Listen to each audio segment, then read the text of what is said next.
This is the School Success Podcast, a podcast for school leaders to learn from other school leaders what's working and what's not, and to get inspiration and encouragement, as well as strategies to grow school enrollment, connect with families, retain teachers, recruit teachers, and everything in between. You guys are heroes, and I cannot thank you enough for pouring into this next generation that's coming behind us.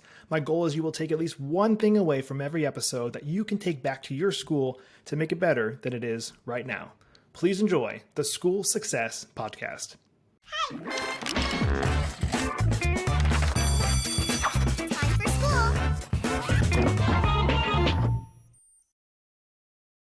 Hey, School Success Makers. Welcome to another edition of the School Success Podcast. I'm your host, Mitchell Slater, joined by a new friend out of Houston, Texas, Katie Wiens, who is the Executive Director of CESA. And I'll let her dive into all things CESA, an amazing organization that works with a ton of schools, a lot of very large schools here in the United States, maybe even beyond, but I think it's just the United States. I'll let her figure out that and tell that in a second. But I'm excited to dive in with her today. We're going to talk all about board governance today. And that's an area that I feel like I've learned just only a tip of the iceberg about. And so we're actually going to dive in deep into there, how boards should be structured. But before we dive into all of that, I always like to pass it off to our guests to introduce themselves. So Katie, welcome to the podcast.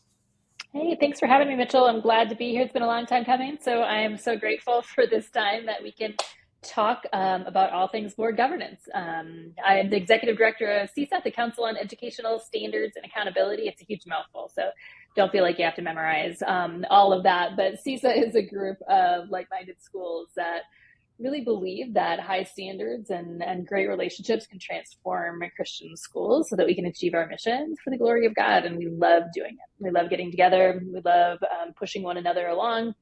And we love seeing what God can do in the midst of that.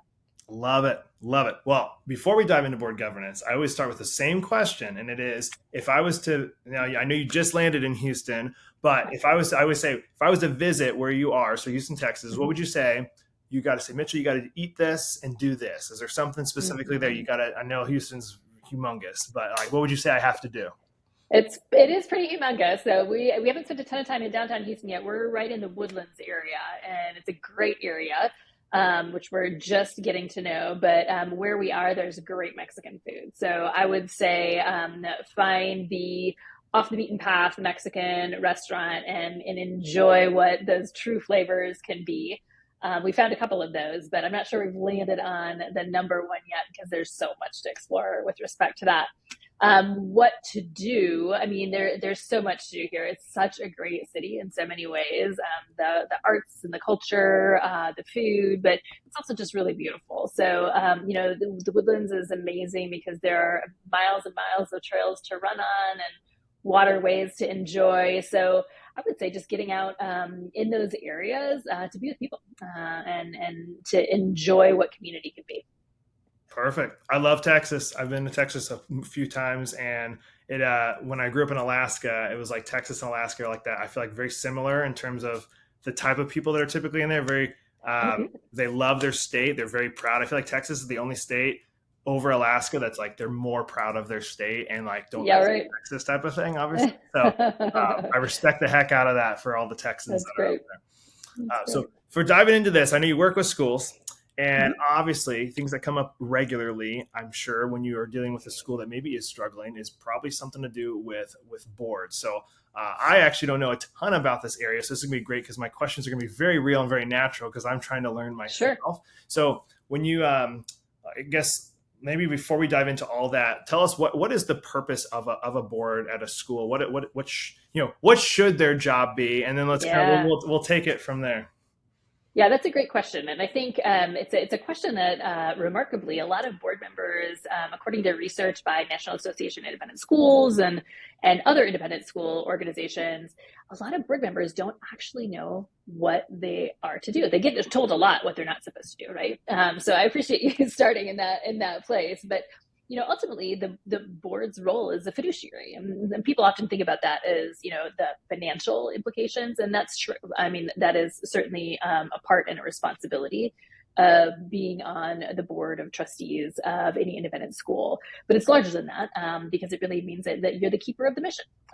You are, as a board member, committed to that mission and committed to seeing that mission move ahead 77 generations ahead of where you are right now. So it's not really a place necessarily to get into the day-to-day. It is a place to think about how we can allow the mission that we've been called to, the mission that we are all behind, to be able to flourish in the next generation. And certainly that means financially, but also strategically in some ways as well. Okay.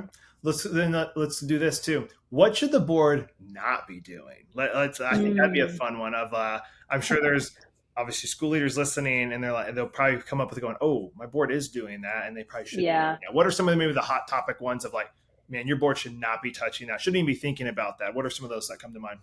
Yeah, and I think you meet any school leader and you hear horror stories of well-intentioned boards who really want to do the best thing. I mean, nobody gets on a board because they have maybe somebody does, but very few people get on a board because they have malicious intent for the school, right? Everybody's hearts are always in the right place and wanting to do what's best for the school.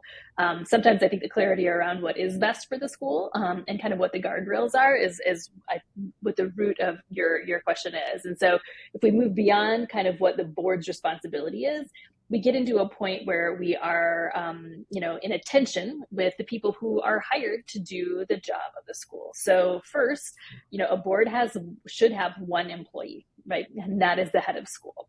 That means that they are responsible for hiring, firing, and, bringing along the head with their goals. So they're responsible for the care and development of the head of school. Hard stop. As with it to people getting paychecks from the school. So one of the places where boards can sometimes, move beyond their lane a bit is by getting involved with other staff at the school. Oftentimes parents are a part of school boards, especially in my world. They're composed on average, about 85% of board members in CESA schools are parents. That's a lot. That's a big proportion of people who have children in the school at that point in time. So it's tricky, but it's a discipline for board members to never go to other staff about school business. You can go to about your child, but there has to be some clear communication there about I am coming as a parent, not as a board member. But because those lines can get a little bit gray sometimes, board members can sometimes get in a pattern of going not necessarily, intentionally around the head of school, but to another employee. And those employees are the head of school's responsibility, not the board's responsibility. And so there should be really no school business dealt with anybody but that head of school. Okay. So that's one thing that I think can be tricky and can be a discipline. And really that comes down to understanding that is a barrier that you don't really want to cross. And it's also the job of the chair to ensure that boards, all the rest of the board members are following that rule and following that expectation that the head of school is a singular employee, that no board business should be taken care of with any other employee, especially without the head of school knowing. Okay. So that would be one thing. I think it can be really hard, especially in communities too. And this is a danger zone for a board member is to be a listening ear to parent complaints. Parents always have complaints. We know that, in any organization, there is no perfect organization. There's certainly not a perfect school. And there's always going to be a portion of people who are unhappy with something. And that's just the nature of schools. And so oftentimes parents will go to a board member and a board member will listen and a board member will respond. And that is never the job of the board member. A board is always to speak with one voice outside the boardroom. A lot of discussion can happen inside the boardroom. But once those board members leave, it needs to be, we speak as a board, not as a board member. Okay. And so that type of dialogue, whether it's, over the dinner table or, at a child's play, whatever that might be, that's a really dangerous place for a board member to tread into. So responding to, listening to parent complaints can be that. Instead, what we hope that board members are going to do is say, this is not my responsibility. Let me direct you to the person that can hear this. And there's, most schools have a chain of people that, kind of go through to air a complaint or to express a concern. And those are healthy things. We need to hear those things from our constituents, but it needs to be dealt with in the right way. So I think those are two areas that create a lot of tension within school communities. They sometimes create a little bit of fear, especially if you have a board member's child in your classroom and you're a teacher and a board member is outside of their bounds. That can be very disconcerting. Yeah.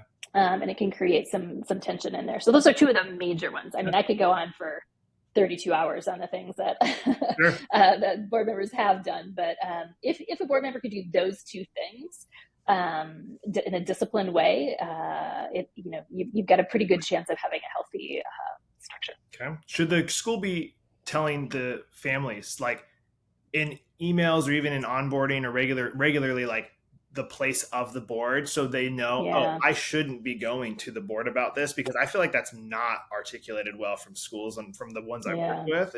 What would you say to that? Hey, school success makers, just a really quick break from the episode to highlight our amazing sponsors over at America's Christian Credit Union. They are celebrating 65 years of service this year, and they provide essential school banking services and a tuition financing program for schools looking to reduce their risk and administrative burden. And you guys can find out all about them on their website, americaschristiancu.com/schools. That's americaschristiancu.com/schools.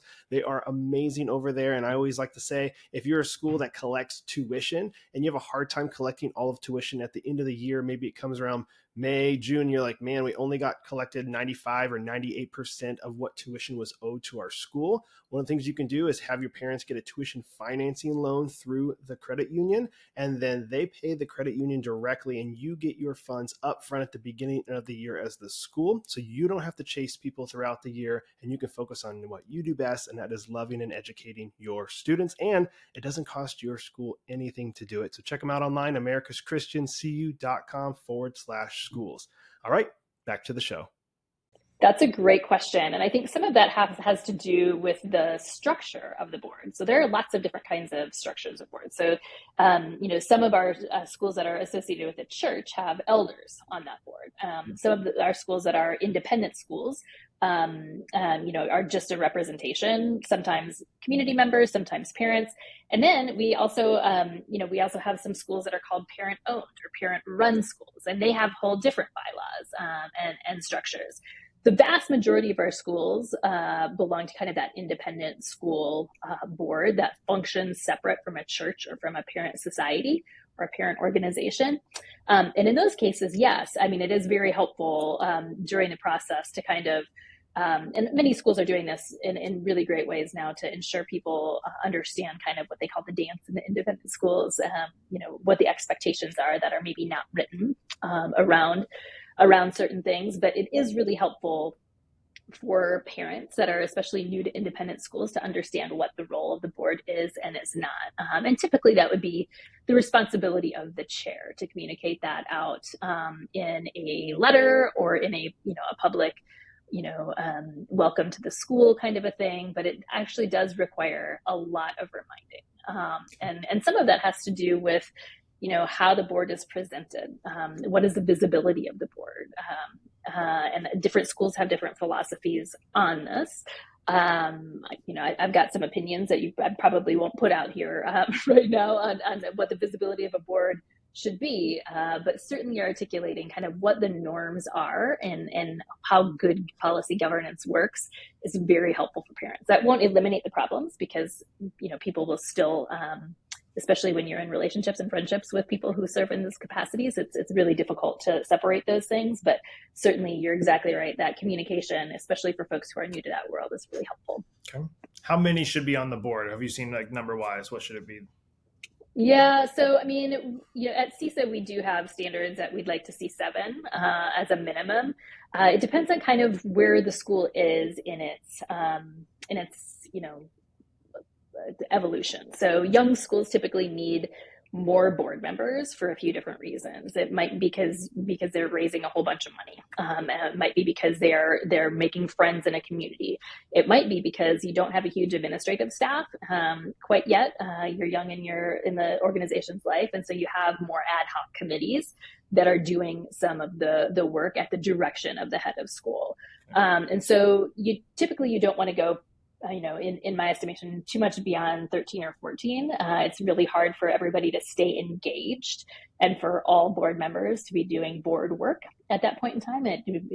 Sometimes it becomes kind of de facto an executive committee of the people who are doing work and the other people who are just kind of observing. So there is that sweet spot, but again, it is a little bit dependent, in my estimation, based on where you are in your organizational life cycle, as to what the work that needs to be done is. Okay. Yeah, I could see 13 being, in my head, too many, because you can't get anything. I feel like you wouldn't get anything done. You're like, well, I thought you were doing that, or people wouldn't have a chance to talk. I feel like also at the meetings. So 7, like 7. I feel like that's such a Christian number too. So I like 7. Yeah, right. There's a reason. 7 or 12, I guess. I guess maybe those are the really good. Right. Yeah, that's a good one too.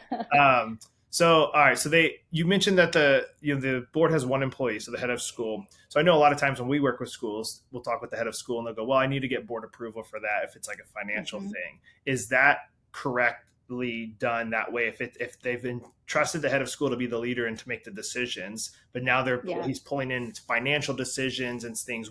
When does the board when should the board be making financial decisions and approving what he's hiring, doing, all that stuff? Great question. Another great question. So a lot of it has to do, again, with the bylaws, right? So each board develops its own bylaws. We have some, ideas in our standards about what some of these things should look like, in terms of how much authority the head should be given or not. But again, it has to do with your bylaws and your constitution. So there are schools, especially parent-owned schools, that if the school is going to make a transaction above X dollars, it requires the approval of the entire parent constituency, and there has to be a certain threshold of the vote for that. Typically, in terms of things that need approval, it would be policy decisions, big policy decisions that are related to the mission and the bylaws. And then, of course, there's some the board has to approve the budget every year. So broad strokes, boards should not be in the weeds in line items. In terms of how much spending should be going to X, Y, or Z. That is the job of the CFO and the CEO, the head of school. Those are the folks that should be, presenting that budget to the board for approval. Things like tuition increases are the responsibility of the board. So there are some things that should be that way, but very few things and really high level things should be in there. But bylaws are bylaws. There are some funny things that have come from, where schools were founded. Kind of the history of the schools is so important in understanding what is in those bylaws and why they're in those bylaws, and ways to kind of work within and honoring the history of the school, yet having good practice. And I know there's schools that have done, I guess it'd be 2 questions for this one. There's schools that will have a quarterly board meetings, where they'll meet with, just a quarterly board meeting. But then there's also schools that I've worked with where they'll have the board meeting where parents can come whenever they do those. That's right. Is that common where the parents can come to the board and have a board meeting, or is it if they only have one employee, they're only worried about the head of school? So should that structure be set up, and how often should they be meeting? That's a great question.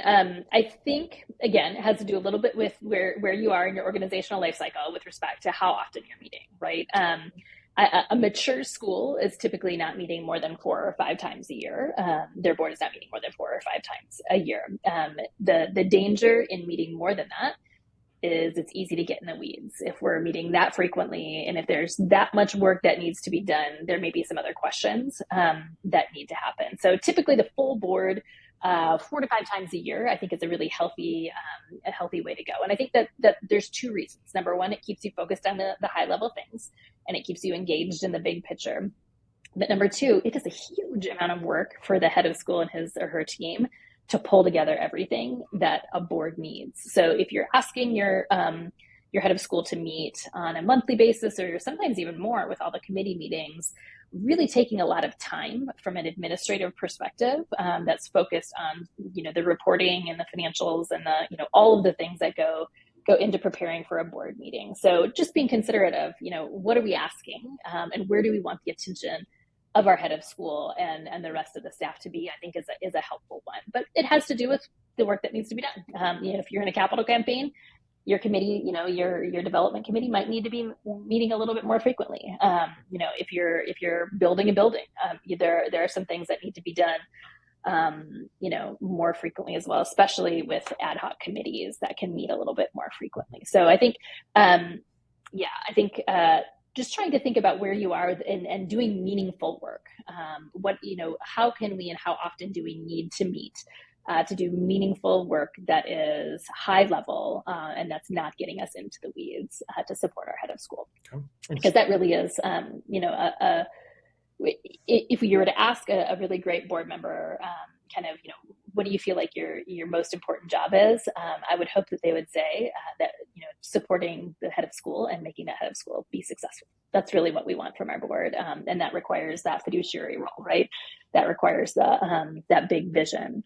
So I think that's kind of that one answer there is the frequency. In terms of the parent meetings, again, that really has to do with just the smallest portion of schools who have that parent society or parent organization, parent membership. There's lots of different terms for it.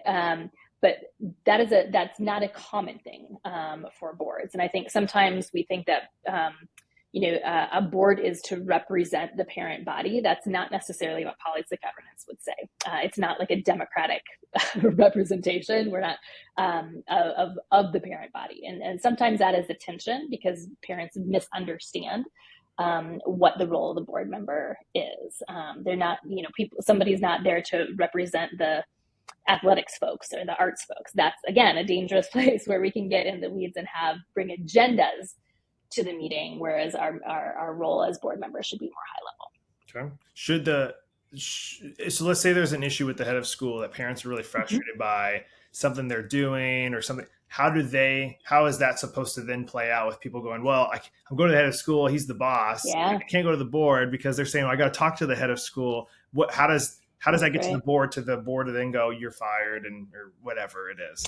Yeah. Well, I think hearing individual parent complaints is not a good way for board members to understand what's going on, because in reality, most parents don't even really understand what the job of the head of school is. And so parents don't really understand how much time heads of school are spending on fundraising. They don't really understand how much time they're spending in the communities so that when your school needs a generator, that generator can get to the top. I mean, there are really important things that heads of school have to do to have a successful school that parents don't see. And so hearing those complaints is and that's actually true for a lot of faculty and staff too. So the best practice would actually say that the board should not be hearing those individual complaints. Instead, the board should have a good process in which they are working with the head of school to develop goals that are a part of that head of school's evaluation. So if the parents are concerned about anything, that should be a part of the goals of the head of school that collaboratively they come up with, that becomes a part of the annual review of that head of school that provides good feedback. So a lot of schools, well, not a lot, some schools would say, I'm going to send out a 360 on the head of school. Best practice in the independent school world would say, not a good idea, because people don't understand what the job of the head of the school actually is. So it's really in that kind of goal setting where heads should know what they're being evaluated on. And it's not the opinion of, a parent here or a teacher there. It should be on more of a holistic thing. Okay. And so for the head of, so obviously those that are listening, I would assume maybe know the place of the head of school, but real quick, give me the overarching view. What is the job of a head of school? That is the question, right? Because if you look at any job profiles for heads of school out there, I mean, it's pretty close to everything on the planet that is that is part of the job requirement. So, I mean, there's a few things, and again, this really depends on the size of the school as well. CESA schools tend to be a little bit larger, and so there you know, the organizational structures will reflect that. But fundraising is an enormous part of what the head of school is doing. Community building, to be a part of the larger community, as well as a part of the internal community, is a really big part of it.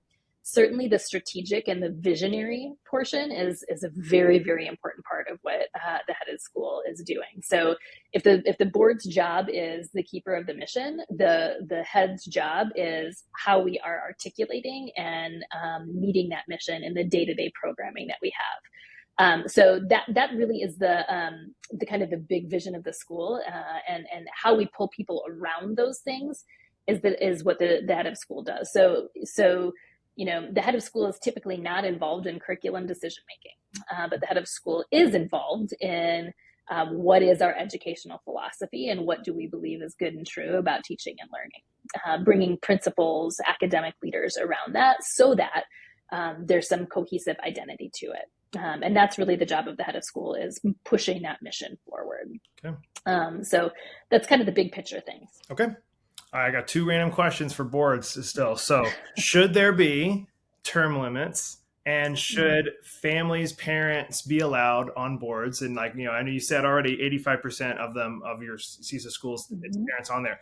Do you feel like that is in the best interest of the school, or should they look outside of that first, and then last resort take families in? So term limits, and then taking families in. Yeah, great question, and big questions right now. I can tell you that most schools, there is not a huge number of people who are lining up to be on their boards. So when we think about kind of how we're going to have a healthy board, we need to think about, you know, that reality as well. And sometimes the people who are volunteering their names for boards are not necessarily the people you want to have on the board, because they may be bringing an agenda to the table. So this process of forming a healthy board with healthy rhythms can be a big one. And term limits do play into that. It is a big discussion in our schools, because it can go either way, depending on your board leadership. So we would suggest that you know, that the bylaws obviously are going to dictate that. If you have an opportunity to think through your bylaws, I think it's really healthy and helpful to consider some combination of board members that have, you know, term limits. Oftentimes we say, you know, kind of 2 consecutive 3-year term limits for a board member is a healthy thing. Some people do shorter than that, kind of 2-year term limits. It's tricky to get anything done and to really develop any sort of rhythm if you're only in your position for 2 years. We would say that the board chair, their term limits might need to be thought of a little bit differently. Again, that relationship, there's no more important relationship than the relationship between a head and a board chair. And that takes time to develop that trust, to develop the rhythms and the expectations. And so we would suggest that term limits for the board chair should be thought about differently than the rest of the, excuse me. We would think that the board chair limit should be thought about differently than the rest of the board. Okay. And so again, it has to do with, you know, what is your culture and you know, what is the history of your school as to where those things go. But term limits can be helpful. They can also be a real limiting factor. And so based on the culture of your board and where you see your board needs to go, I think that exploration can take place. I would say that you wouldn't want all of your board members to not have any term limits. That could be disastrous. But it also can be a real hindrance to have term limits that are too short, because it's real hard to get the momentum that you need with that. Okay. Is there a way to do both, I guess, in a way? So I'm thinking like this. All right, you got somebody if I have somebody on my board and they're just amazing, like they're able to give a lot financially, they're ex-business leaders, so they have all this, like, just great there. Well, I don't want to lose them, and they want to stay. And then you got some other people going, yeah, maybe it's best they transition off. Can you fire board members without hurting feelings, or how does that work? And can you have the best of both worlds that way? Hey, school success makers, just a really quick break to highlight one of our amazing sponsors, and that is ClassReach. Now, ClassReach supports schools of all sizes from application to graduation. Take charge of your school with ease, power, and mobility using ClassReach, the school management software administrators and teachers love using. You can get your free demo at classreach.com. That's classreach.com. They are amazing people, and they provide this amazing SIS software for you to keep track of your students' grades, communicating with families that are enrolled, and a whole bunch more. So again, check it all out on their website, classreach.com. They are awesome. All right, now back to the show.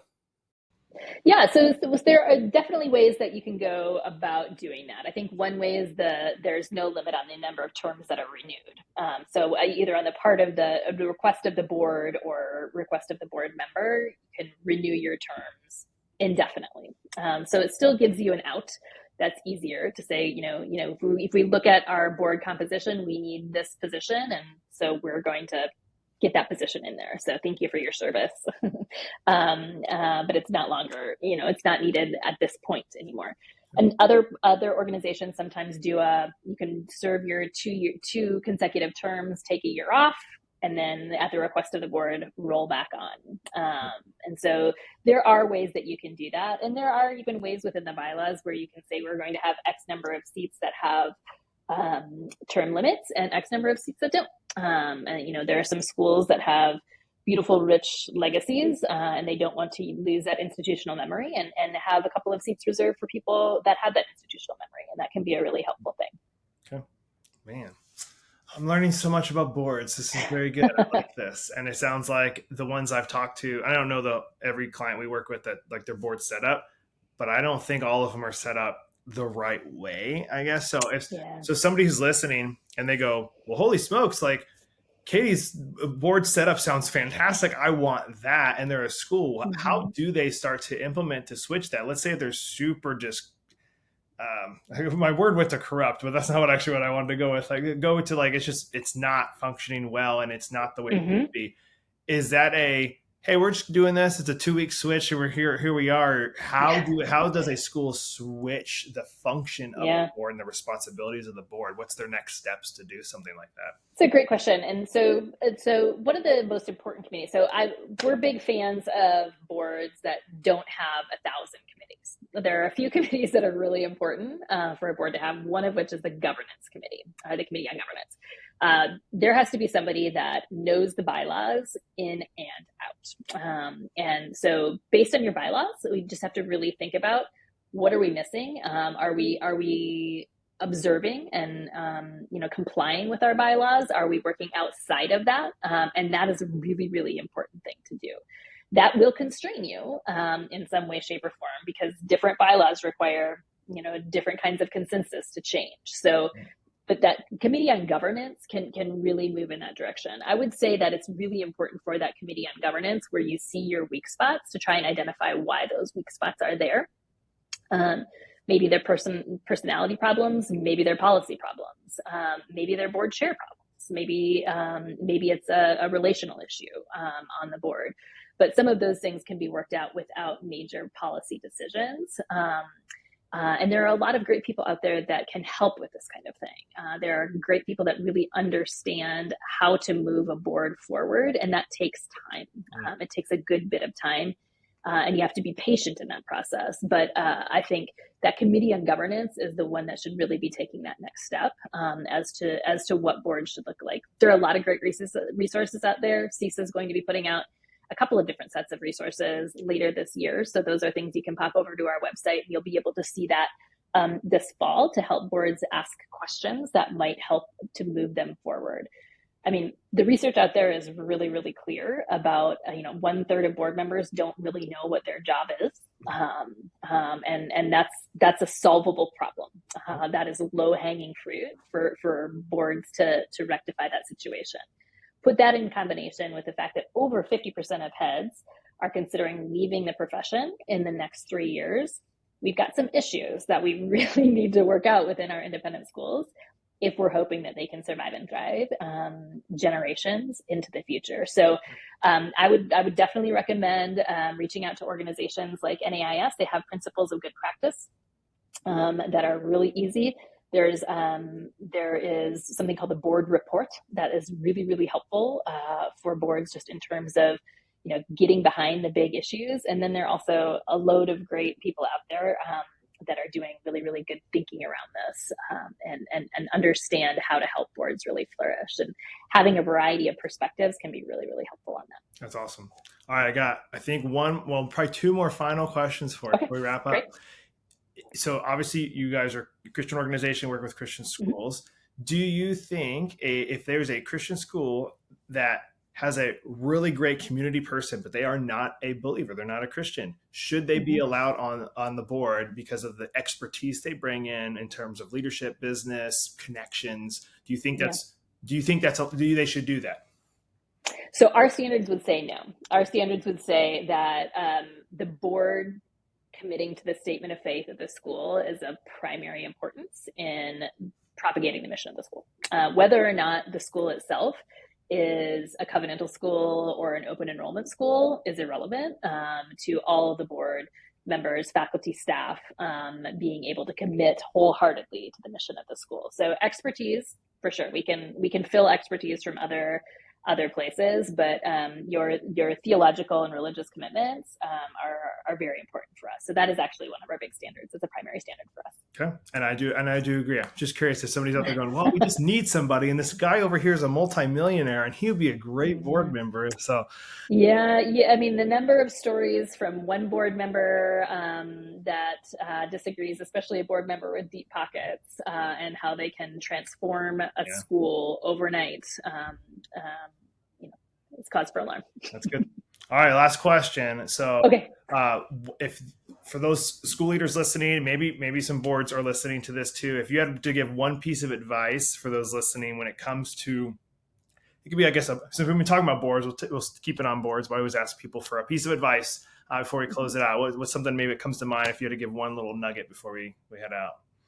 Yeah, invest in relationships. The relationships of the board to the head with one another are incredibly important, especially that relationship between the board chair and the head of school. And it is a ceiling on schools. It is a limiting factor on how schools will flourish, is the functionality of the board and the relationship between the board and the head. So policy, super important. Holding great meetings, ensuring that your structures are solid, super important. However, none of that's going to work without the relationship. And that's really the whole root of CESA, right? Standards are standards and people can comply to standards, but transformation happens when relationships are in combination with that. So invest in those relationships. Okay, now I got another question because of what you said. So who picks the board chair? Is that the board itself picks a chair to lead, or one person volunteers? Well, that's the first part of that question. How does that work? Yep. Again, it has to do with your bylaws in a lot of ways, but typically that would be part of the governance committee or the committee on governance that would put a succession plan in place. To be clear, a lot of boards lack that succession plan and kind of a leading up to that, and that is one a standard that we really try and focus on. It's not just the head of school succession plan; it's also the board chairs and all of those types of things. So typically, the committee on governance, so it's an internal committee of the board, would kind of vet and ask that next person to be the board chair. Okay. Do you recommend that committee and in the board doing like personality assessments with the head of school and board to see are we going to team this head of school up with a board chair that they are going to just clash when it comes to their relationship because of their personalities? Is that a thing you recommend to do, or you're like, just deal with it? You guys are grown-ups. I mean, what do you? Yeah. So we don't get that prescriptive, in terms of our standards. And I think I do think if you're if you're a good board, that you're thinking about those things, and whether it gets to be as formal as doing those personality tests or compatibility. Things like that, I think, has to do with a little bit of the culture of your school and where you're at, how well your people. I would think that if the relationships are solid and you know your head well and your board members well, you'll be able to really think through that relationship and if that relationship will flourish or not. But we haven't really prescribed that. Okay. And then I think I finally have my final question now. Okay. And now it left me. It was about the head of schools, and so you talk about the percentage of head of schools that are probably going to leave the profession. Do you guys have any data on why? Like, is it because of they don't know what they're doing, or they're overloaded, or is it the board relationship with the head of school where they feel like they can't, their hands are tied on everything? Do you have any data on what is maybe the main cause so that schools can go, holy smokes, we're doing that, we need to make sure we're not doing that so we don't lose our head of school? Yeah, so we're just in the process of gathering this data right now. We just did a council association wide survey with board chairs, heads of school. So we'll have more answers on those things coming up. The national data would say that the majority of that 50% are leaving the profession altogether, not retiring. Wow. And that has to do not only with board instability. We know that in the last 3 years, the number of unplanned head turnovers has just skyrocketed, and that's a major problem in our schools, is that instability. So that's part of it, that I think no head of school is feeling particularly secure in their job, and that's for a myriad of reasons, in part because of boards, but not always because of only boards. I think it's a multiplicative factor as to why that instability is there. And I think that just the increasing demands that are placed on a head are creating a lot of questions to longevity. How long can I do this, and do this in a way that has some sort of balance in my life? That's good, man. Katie, this has been great. I've learned a lot, and I've enjoyed it. You're obviously, you're a fun personality to talk to back and forth really quick and really easy. And I love what you guys are doing at CESA. And so thank you. I know you're busy, so thank you for taking time out of your day to hop on the podcast. Oh, it's great. I really enjoyed it today. Thank you, Mitchell. My pleasure. We are here for resources. So if anybody needs to reach out, you know where to find me, cesaschools.org. Awesome. Thanks, Katie. Okay, take care. Well, another huge shout out and a thank you to Katie for taking time and being on the podcast. I loved our discussion on boards and how to structure them and the governance of that and everything. It was awesome. I learned a lot, and I'm hoping you guys learned a lot as well. And as always, I'm hoping you can take at least one thing from today's episode, maybe from this one, maybe even 2 things, back to your school to make it better than it is right now. Because that's what this podcast is all about. It is all about school success and how do you become more successful. You start implementing things one at a time. And obviously with board governance and things like that, there are plenty of things in there to implement to make your school better than it is right now. But guys, we have 3 great free resources for you guys to check out that I want you guys to make sure you're not missing out on. The first one is our Facebook community called School Success Makers. Again, it is free. Go join in there. Called School Success Makers. I'm personally in there. I'd love to see you in there as well. We also have, of course, the podcast that you're listening to right now, free weekly episodes dropping. So make sure you're subscribed and you're chiming in there. And if you're loving the podcast content that you're getting, we'd love a 5-star review from you guys, because we put a lot of time and resources into making sure we bring you guys this. And our sponsors are awesome for helping to make sure that happens. Our last one, the third thing that is free for you, is on our website, schoolsuccessmakers.com. Top right corner, the School Success Report. Make sure you're getting that weekly in your inbox. There's some great resources, teacher shout outs, and some great things you need to make sure you're not missing out on. So make sure you're getting the School Success Report, and it's free. All right. Well, guys, I love the episode again with Katie. We'll be back here next week with another awesome guest and episode as usual. So we'll see you then on the School Success Podcast. See you then.